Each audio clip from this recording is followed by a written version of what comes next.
Welcome to the Long Thread podcast about spinning, stitching, and weaving by hand. The podcast is presented by Long Thread Media, publishers of Handwoven, Piecework, Spinoff, and Little Looms magazines. Find us online at longthreadmedia.com. I'm your host, co-founder Anne Merrow. This season is sponsored by Webs. Webs, America's yarn store, is your source for everything you need for your next weaving project. Webs carries a wide selection of yarns, looms, tools, and accessories, and you can save up to 25% every day with the Webs discount. Visit yarn.com for more info. I spoke with Dr. Susan K. Williams of the Royal School of Needlework. The RSN will celebrate its 150th anniversary in 2022, but the school is still creating new offerings for students both at its London campus and around the world. So thanks so much for being with me. I'm delighted to be here. So you are is it correct that you're the director of the executive director of the Royal School of Needlework? It's chief executive of the Royal School of Needlework. What does it mean to be a royal school? Well, it has many connotations, and those have changed over the years.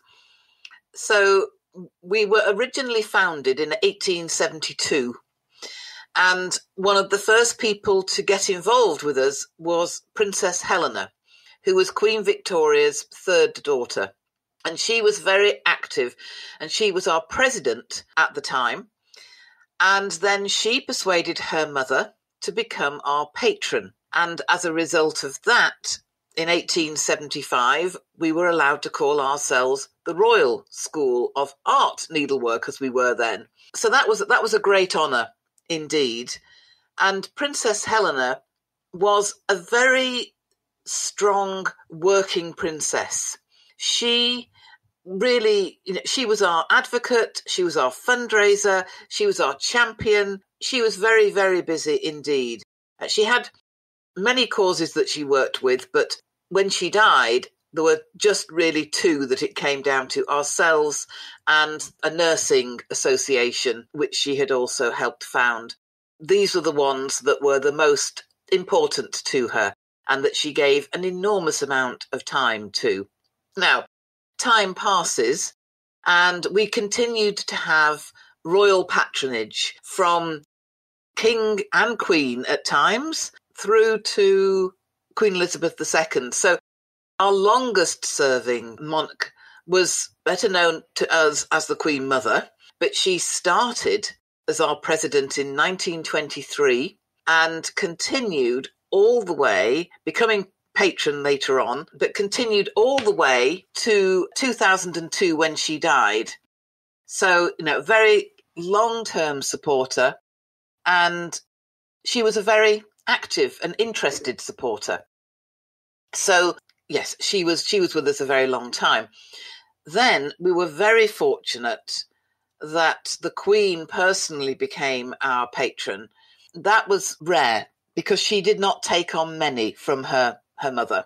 And then in 2017, she passed us on to the Duchess of Cornwall, who is our current patron. And that's great because she's able to be a bit more active. So she last came to see us in 2019 when we had created a portrait of her in blackwork embroidery. And if any of your listeners are interested, they can actually go and find this on the RSN YouTube channel, where they can see a time-lapse video of the making of her face in blackwork embroidery. And she herself, we sent this information to her before she came to see us. And she actually clearly had watched it several times, because she came straight in on that occasion and said to the stitcher, Rachel, "Oh, I know who you are." So that, clearly she had been there. So nowadays, royal patronage is support, without doubt, and encouragement. It's not perhaps quite so active as it used to be back in Princess Helena's day, but we are very grateful for the support that we get, and it helps us to reach out to a wider variety of people. And when I was looking into the history of the Royal School of Needlework, I came across the name of Queen Victoria, but I also came across William Morris, who I think of as having such a appeal to sort of everyday life and, wanting to make design accessible to everyone. So that's kind of an interesting juxtaposition. And I'm not sure if I have the William Morris part correct, but William Morris is an interesting character without doubt. I'm not sure he was really about making design accessible to everybody. I think you still had to have quite a good size of purse to be able to purchase things from him and his company. However, he was also a savvy businessman, and we actually approached him through one of our founding ladies, Madeline Wyndham, who herself had an artistic career. She actually approached him about doing some designs for the school, which the school would buy and then translate into embroidery. Now, he'd already espoused embroidery through people like his daughter May and his sister-in-law Bessie Burden.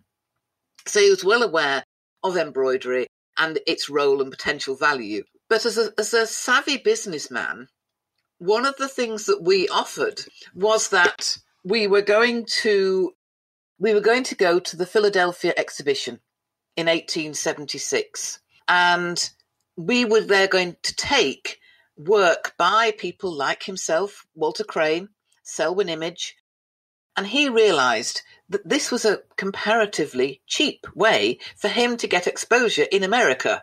And so he agreed to us having some designs from him, and we took some designs, worked in embroidery to Philadelphia, and then he followed that up himself with other connections with America. So it was very, very positive for him to be able to have that connection and that early route into America. We predominantly thereafter went on separate routes, except for some quite significant pieces, one of which is the embroidery of Pomona, where the figure of Pomona is by Edward Burne-Jones and the foliage is by William Morris. It is different from the woven version, which certainly in this country I think people are more familiar with. But the embroidered version was made by the RSN, and that was a very significant piece. That actually also came back to America. It came to Chicago for the 1893 World Fair. So yes, we did have a connection with William Morris. Of all the arts and crafts people, possibly him less so than others. We have more work in the archive by Walter Crane, Selwyn Image, and Burne-Jones than we do of William Morris. But certainly there was a connection. That is such an interesting bit of context. His name certainly was very well marketed even to this day. But there was something you mentioned about creating pieces. So there's an element of the Royal School of Needlework that's obviously a school, but there's also an element that's more of an atelier, a studio. That is the case. And in fact, when we started, although we put our name as being school, the teaching at the beginning was very slender. You had 9 days of tuition, after which you were tested. And then if you were found, well, really, in a way, they'd already tested you. They would be testing you through your 9 days. If you were looking like you were never going to be good enough, you would be allowed to go after about 3 days. And, thank you very much for coming. You can even have your fee back, but no, you're not going to be suitable. But if you were found with potential after 9 days, then you would be admitted into the workroom. But it was still treated as a sort of training workroom. And so people came through and then would be trained up in different techniques, because the whole point of why we were started, there were two aspects to it. One was that needlework had really become a kind of canvas work known as Berlin wool work. So this is work on a canvas. Basically, you can do it in one stitch. The designs were quite bold, and the flowers that were featured, what I would call very blousy flowers, they looked like one breath of wind and all the petals would fall off them. So they were really quite open. And sometimes beadwork was included, sometimes a little bit of plush work was included. But by and large, this was work that was for the domestic environment and for practical things, everything from bell pulls and stool covers, chair seat covers, those kind of things. But as a result of this, because it was a huge craze, it came all the way over from Germany to Britain and then came over to the States. And a shop in London advertised that it had more than 16,000 patterns for Berlin woolwork. So that's what I mean about, yes, it was a real craze. So when we were founded, Lady Welby and the other founding ladies wanted to re-establish all the significant techniques of embroidery, like crewel work and black work and silk shading and gold work, etc. So that was the basic principle, to re-establish embroidery as an art form, and ideally to have it seen alongside fine art. And so that was why art needlework was established, because these were large pieces and the RSN would work on them collectively. The other reason for the founding of the RSN was to offer suitable employment to women, educated women, who would otherwise have been destitute. And the reason for this was, in the latter part of the 19th century, there's a growing number of families where perhaps a husband died or a father died, and they left the women of the household unprovided for. And so even our very first students were 3 sisters, and it said in the register that their father had been a surveyor of reputation who had died unexpectedly in Rome, leaving a widow and 4 daughters wholly unprovided for.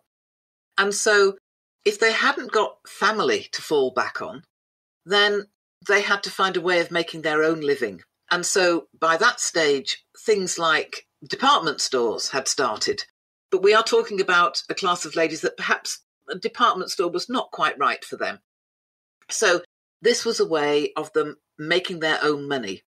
At the time, the Royal School of Needlework was not the only such option. In 1875, there were speeches about when we moved to our new premises in Exhibition Road. And we still have those speeches. And they were printed by the Ladies' Printing Press, another that had been set up for distressed gentlewomen. So the same principles of why it was set up. I do not think the Ladies' Printing Press still exists today, unlike the RSN.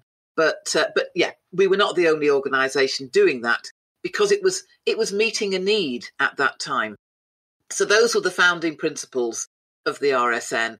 And then, as I say, we were particularly interested in working on pieces that were larger, so not small domestic pieces you can work in the hand. And so we would do pieces that might be 6 feet high. And so to do those in any kind of reasonable time frame, you needed a group of people working on it. And so the whole principle of the way that the RSN taught was you would taught collectively, so that 6 people at any one time, even more, might work on a piece overall, but at the end, it would look like the work of one person. And that is still our caveat today. That's still what we say today, that we can have a group of people working on a project, but at the end, it will look like the work of one person. So the education at the Royal School of Needlework today is definitely more than 9 days. What kind of educational options do you offer? It certainly is more than 9 days, yes. So altogether, we have really 4 main programs. So starting with the large 2, the BA Honours degree in hand embroidery. And we are the only place in the UK where you can take a full 3-year degree just in hand embroidery. And our students study the techniques of hand embroidery the same as in our other classes, but the students are challenged to take it off in lots of different directions. And, last year we had 14 graduates, and the work of each one was completely different in the way that they had developed those ideas and where they had taken it. So that is really exciting. So they do hand embroidery, 1 day a week of taught work, and they do art and design for 1 day a week. They do contextual studies, and then they also have application of the techniques into applied areas of work. And obviously there's more teaching in year 1 and more of their own work by the time they get to year 3. So that's a really good course, and we're so proud of the students who come from that course. They have become prize winners in many things and featured in books and journals in America, in the UK and elsewhere. So that's fantastic. And then the other 3-year course is Future Tutors, which is what it says in its title. These are the people who are going to go on to be able to teach for us. So they are taught all the techniques and they have to achieve them to a very high standard. They have to achieve at least a merit, if not a distinction, to be able to go on and then teach for us. And they will do everything because it's really about the technicality. So the pieces that they're working are perhaps more recognizable, two-dimensional mostly, and standard pieces that can then be mounted. But the brief might change year to year about what they're actually working on. And in many cases, they have the opportunity to add in their own creativity. So it's not a set design in any way. But for example, black work is usually about creating a person, because you really then have to look at the shades and shadows on a face to think about how you're going to communicate that in the stitch. It's about paying that attention so that you cover every aspect of a technique. So when subsequently you move on to teaching it, you have all the answers up your sleeve. And that's what's really important with the Future Tutor programme. So again, that's 3 years, and students work through all of the techniques. They also get opportunities to have some contextual lectures, and they get chances to look at the collection and learn from past pieces of embroidery. Yes, so tomorrow, in fact, I'm actually spending time with the Future Tutors, and we're looking at pieces in the collection so they can see how things have been made, different types of stitches and so on. So those are kind of the professional classes, if you like. And then we have the certificate and diploma in technical hand embroidery. And that's a part-time class.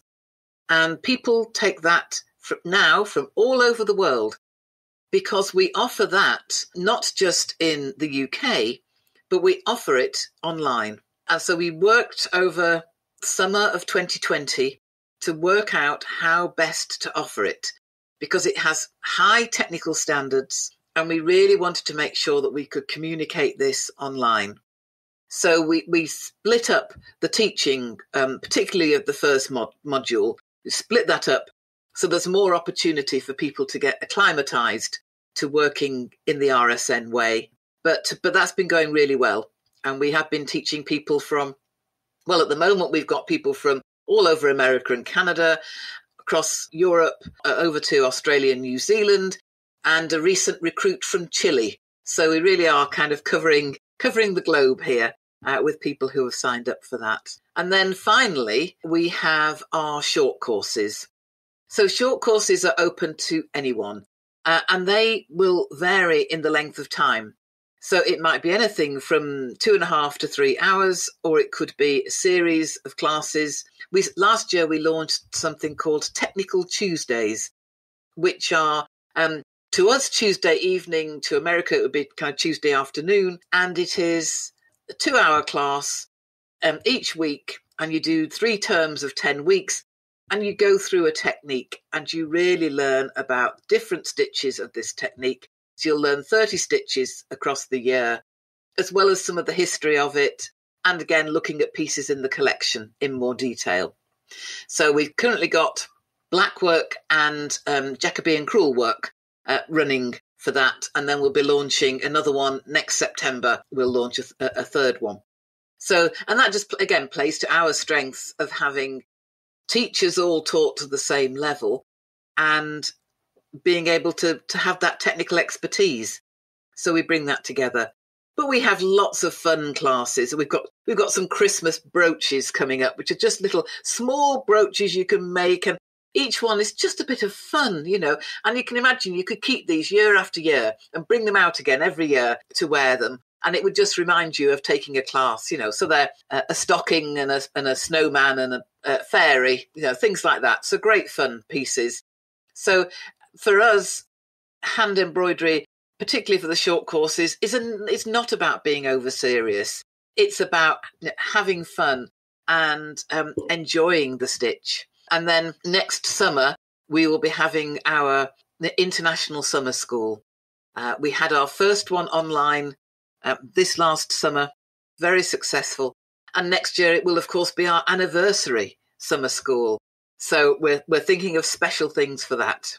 150 years. That's quite a distinction to make it that long. How many techniques overall does the Royal School have in your repertoire? It's a large number, but some of them are more complicated, and so they don't just have kind of one level to them. So Jacobean crewel work, you have a vast array of stitches, but it's all kind of around one level. So silk shading actually works at 3 different levels. You start with a botanical, so a flower, and you have to look at the shape and the shades and the shadows that are incorporated within that. So we actually encourage students to paint it out first, even if they're not sort of an expertise watercolour painter. It just gives you an idea of what you're looking at. And then you work that into stitch. And then at the second level, you do an animal or a bird. And here, it's all about going with the direction of the fur or the feathers. So, if you've got a bird that's got lots of layers of feather, how do you differentiate from one to the next? And if you've got an animal, looking at, is there a sweet spot where actually there's no fur at all, like a cat? When a cat sits down, there's a little spot and the fur is all going in every other direction. And so you've got a bald bit in the middle. And you kind of really have to look at the animal that you're going to be featuring and go with a great deal of detail. And then it's also about the mixing of the colours that are so important, and why occasionally you almost need a shock colour, because you think, hang on, that actual colour isn't this muted brown I think I'm working with. There's a dash of pink there. And you put a little stitch of pink and it just brings the whole thing alive. So that's level 2 with silk shading. And then level 3 is known as tapestry silk shading. And this is for figures, it's for people. And it's named after woven tapestry. Because if you go to a museum or in this country, a stately home, and you see tapestries hanging up, you will see that it looks like the figure has been worked with the thread all going top to bottom in straight line. That is actually incorrect because it's worked through 90 degrees. And so the way it was worked is horizontally with layer upon layer of thread. But with embroidery, you have a base fabric. So you've got that substance to work with. So then for the figure, you are stitching in straight lines, top to bottom. And that might be through the face and through all of the costume that they are wearing. And particularly, we look for figures that have got drape and fold to their garments, because that just adds to the complexity that we challenge our students to achieve. And so those are 3 different layers. And so in a way, yes, that's all silk shading, but you have to master all 3. Gold work, the same. There are at least kind of 3 levels of gold work, basic, advanced, and then what's known as coronation gold work, which is the work, the style of work that we would use and did use back in 1953 and 1937 and 1902, when we made the coronation robes for the King and Queen. So again, many of these techniques do have layers of complexity to them that you need to build up over time. Does the Royal School teach beginning classes? Is that something that absolutely. In person or online? Yes. So the short courses, many of the short courses are introductions to or open to all levels. So yes, we we really want to take people and assume no prior level of stitching. Because even if you're proficient in, let's say, at needlepoint, if you want to do a completely different technique like silk shading or like blackwork, you might be starting as a beginner. So we offer many courses to beginners. It's just a case of having a look at our list online. It will say there if it's for beginner or a more advanced stitcher. But many of them are starter classes because we're all about encouraging more people to take up hand embroidery. And for these short classes or classes where people are enrolled from all over the world, how do you give feedback? And does that also have the goal of the school of having a particularly high standard and uniformity? We will teach to show you how to achieve that high standard and uniformity. But each person is doing it themselves. And certainly if you are doing a short course, then it's fine. If you feel, I can't quite match the stitch length of the others and I can't quite get it as tiny or as neat, that's fine. No one's going to criticise. It's absolutely fine. But the teacher will give you clues and tips and hints as to how you could make it better. So, for example, how we call it casting on as if it was knitting, but how you start. We do it in such a way that you don't have knots on the back of your fabric. And we like to work in such a way that the back will look as neat as the front. And some people will say, heavens, I could never achieve that. But we will show you how. But as I say, for the leisure classes, it's really not important. Obviously, for the assessed classes, it is more important. But again, we guide you through. And the way that we can see your work is you can take a picture of your work and you can send it to the tutor, who can then enlarge it on their device. And hey, presto, they can see everything. So they can really give you guidance on that because they can see stitch length, stitch direction. They can see, one of the things that's important is that if you've marked a design on your fabric, you need to stitch to the outside of that area so that you hide the line. And they'll be able to see, are you doing that? So they know all the points that are going to be assessed and they can give guidance to the student to say, oh, yes, you've really got it here, but that bit isn't working quite so well. And then again, for the certificate and diploma course, we might well say to students, if you took that out, we think you could do a lot better next time. And in fact, usually by that point, the student themselves knows that they could do better. And the certificate students, we also teach in person at Hampton Court. They have been back for months. And so they go past my door on the way to the bathroom. And I used to have a Jacobean crewel work screen, sort of fire screen, on top of my filing cabinet. And people used to pop in, not realising I was there, because they'd be attracted by it as they came on the walk back from the bathroom and they'd see it. And they'd come in, they'd walk right up to it. And I could hear them go, ooh, oh. And then they'd turn round and they'd get a bit of a shock to see me sitting there. But I would say to them, would you like to decipher your ums and ahs? And they would say, well, I've just looked at this and I've realised how neat and beautiful this is. And I've just been thinking about the piece I've been working on and mine isn't possibly quite as neat and beautiful, but now I've seen this, I think I can do better. So I'm actually going to go out and just take out what I've been working on and have another go because I think I'll be better next time. And I've always thought that was a positive. I don't see that as a negative at all. So you mentioned your collection. How many pieces are in the collection? And is it a sort of a museum or is it more of a teaching collection? It's a bit of both. And how many pieces? That is an extremely good question, which I can't actually answer. And the reason for that is that sometimes we have an inventory. It's not a very thorough inventory. And sometimes one number will have 9 pieces or even on one occasion 37 pieces that are all under that one number. And then we also have quite a lot of pieces that are not numbered at all. they've just been kind of swept up and kept, and no one considered actually giving them a number from the collection. So the collection is in kind of three parts. We have a handling collection, and that is what it sounds like. This is pieces that really, frankly, are falling apart. No standard museum would keep them any longer, but we keep them because it means that students can actually look, how was the piece made?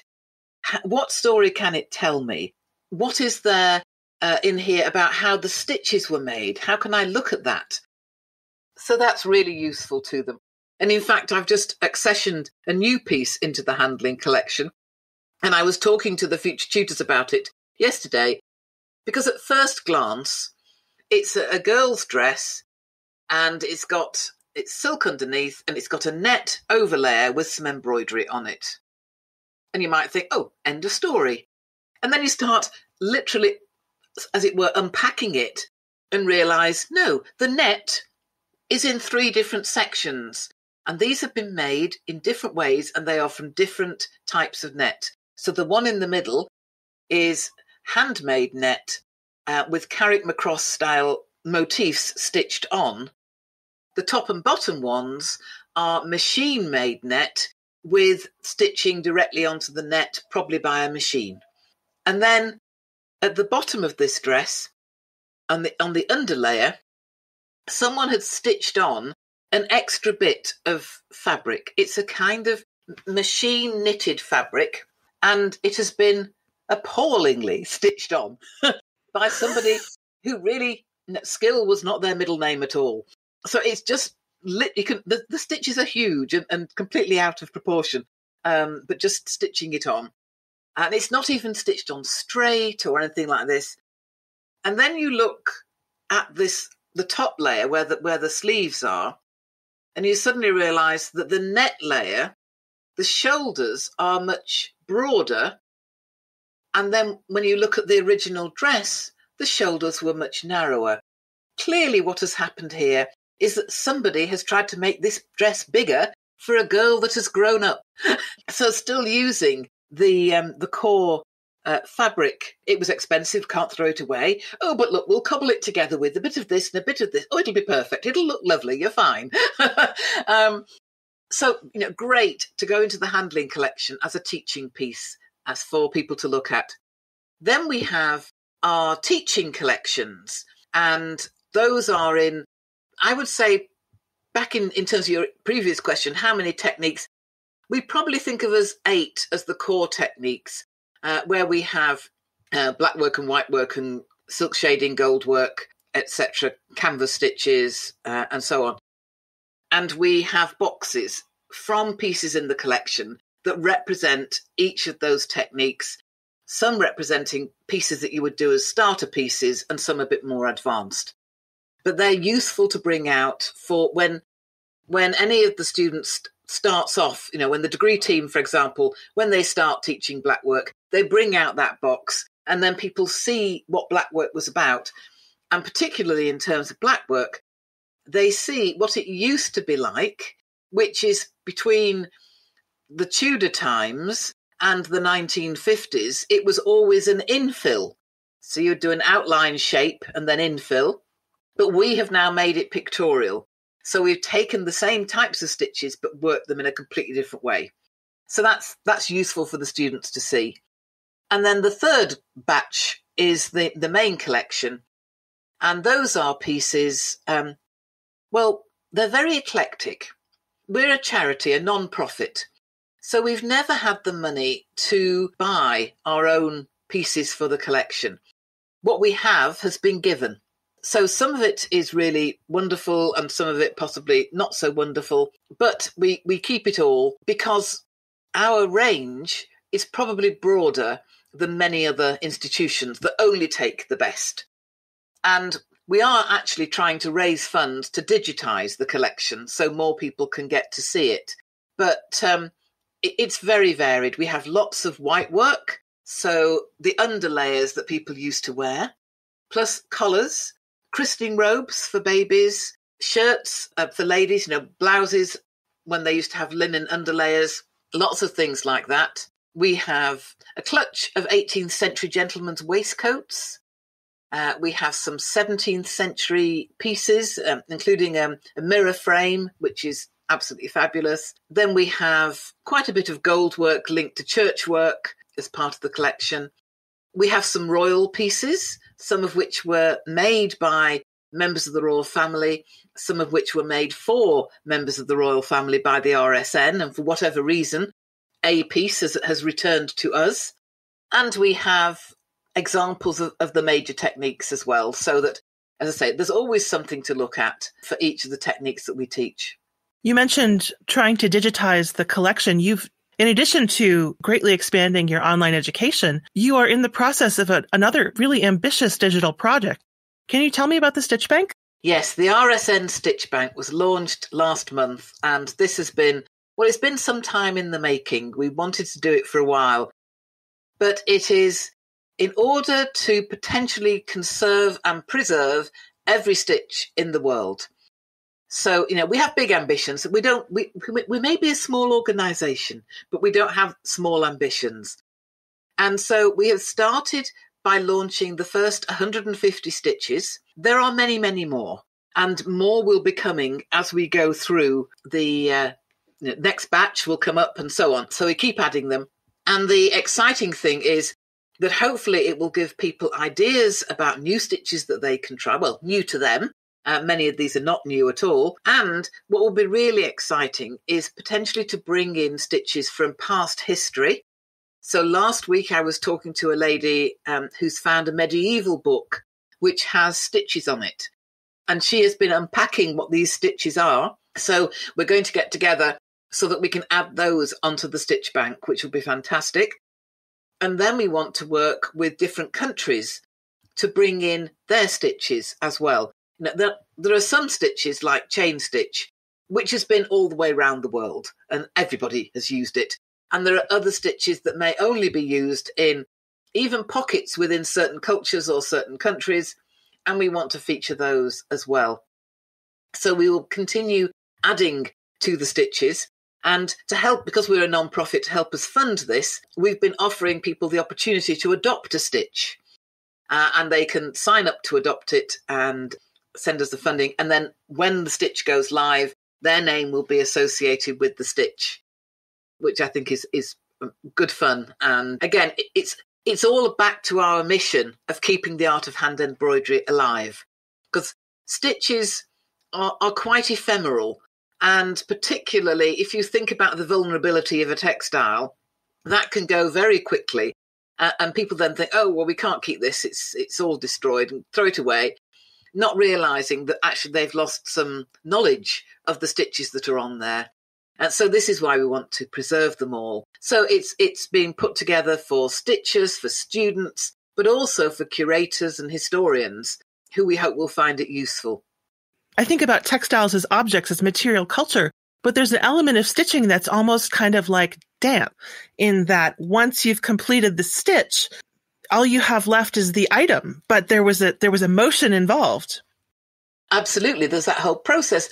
And then you get people who think, and I have to say the favourite one for this so far is French knot. It's, I never remember where to start for a French knot, or, which way my needle goes inside out, And now you can go to the RSN Stitch Bank and you can click on French knot and it will come up. And doesn't matter how you learn, because we have got it with a video, we have got it with a step-by-step guide, and we've got it written out. So whichever form of learning works best for you, you can see the French knot being made and you can watch it as many times as you like and think, right, now I've got it.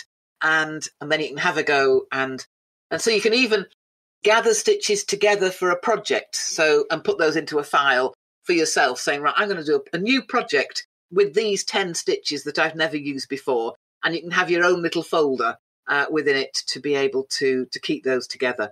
So yes, we hope it's going to be a really, really valuable resource. I was so excited last Saturday in a place called the Midlands Arts Centre, which is sort of right in the Midland of Britain. They were having an event and they let us know that they were actually going to be promoting the RSN stitch bank, and because though people were going to go there and have an open opportunity to stitch.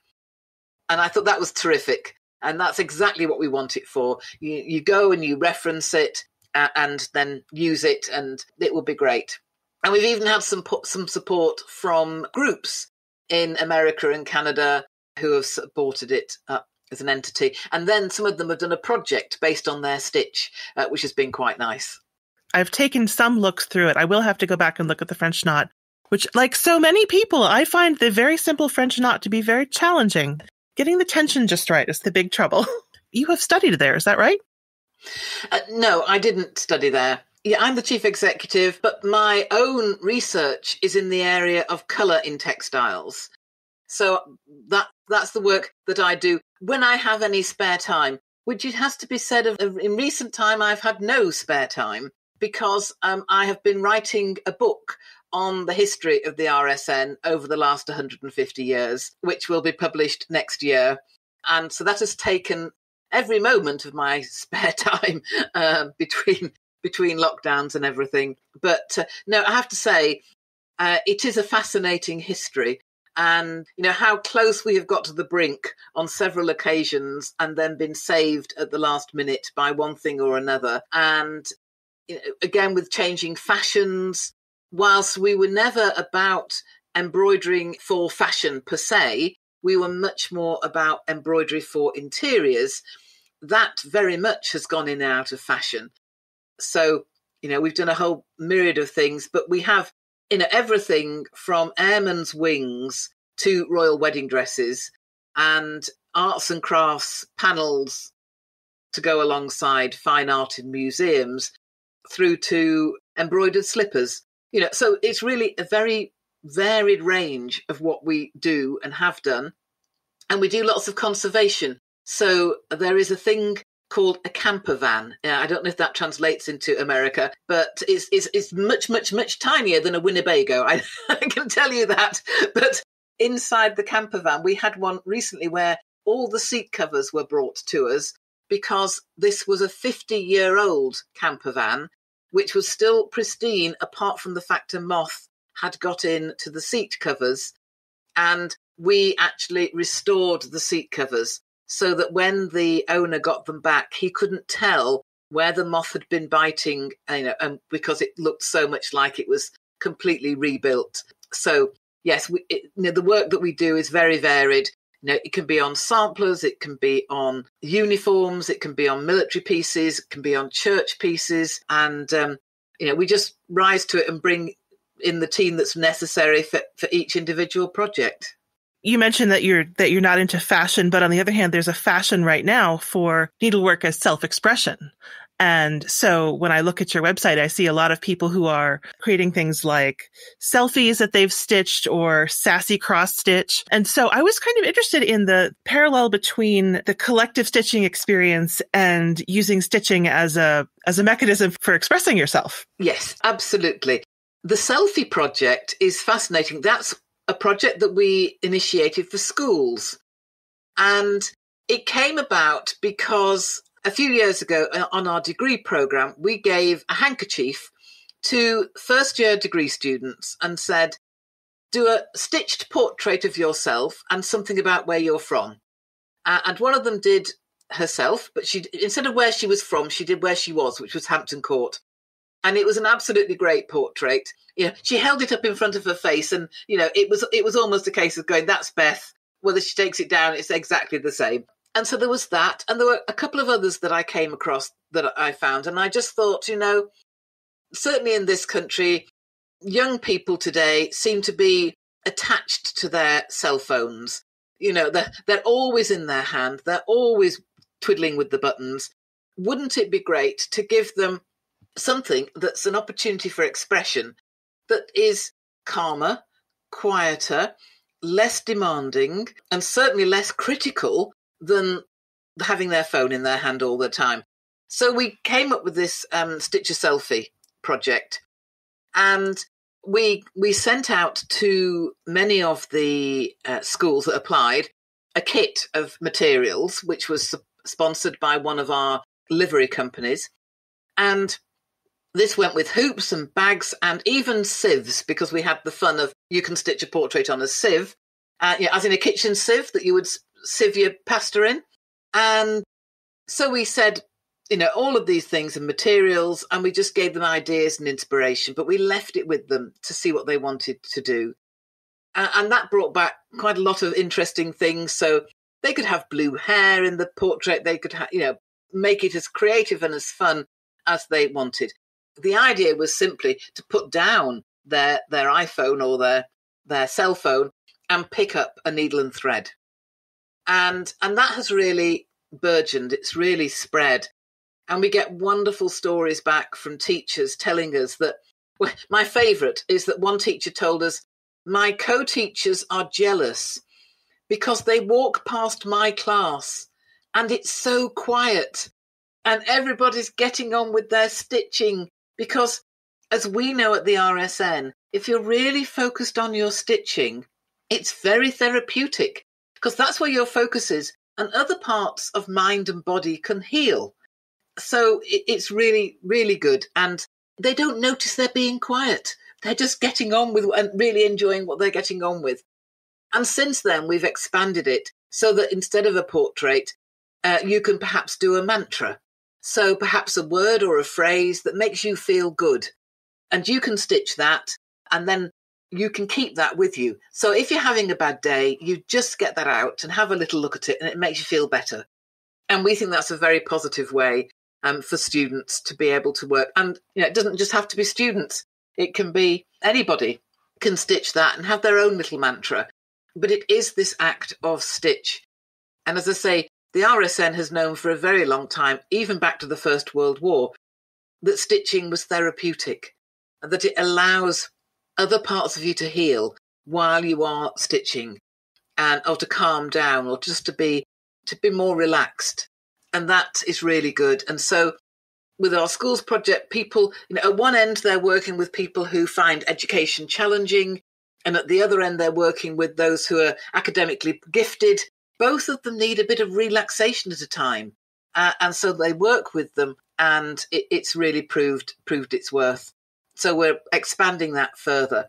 And as I say, with all the way through to the degree programme, when they are working on projects that are so varied and just so vibrant, really, each one very different. And that's a great way of taking it forward. It reminds me of something I heard about occupational therapy, and how occupational therapy was very closely tied to the teaching of weaving. So this handwork connection with a very therapeutic and healing element. Yes. I think across the stitch arts or the fibre arts, it does have that movement. And it's the therapeutic, I think, is also part of the repetition. With weaving, it's a shuttle and pull back and so on. With stitch, it is the repeated entering of the needle through the fabric, just almost becomes a meditation in many ways. And so you kind of get into the groove of it. And as I say, it calms you down, it quietens you down without realizing it. And that's its great asset. One of our teachers also reminded me that when you think about your fingers as being digits, that stitching and handwork is in some ways the original digital occupation. Very much so. Yes, I would agree with that. So how can people learn more about the Royal School of Needlework and all the ways that we can take part? Well, I think we would direct you first to our website, which is royal-needlework.org.uk, and go on there and you will find out much more, a bit more of our history, all about the current classes and courses, and we're constantly putting up new classes and courses, and also about the larger projects as well. And then for the Stitch Bank, it's rsnstitchbank.org, and that will take you straight there, and you can look up as many stitches as you like. Well, thank you so much. This has me all excited to get out my own needle and thread and hoop. Marvellous, thank you. Thank you for listening to the Long Thread podcast. If you enjoyed this episode, please rate the show and leave us a comment on Apple Podcasts or your favorite podcast platform. Thanks again.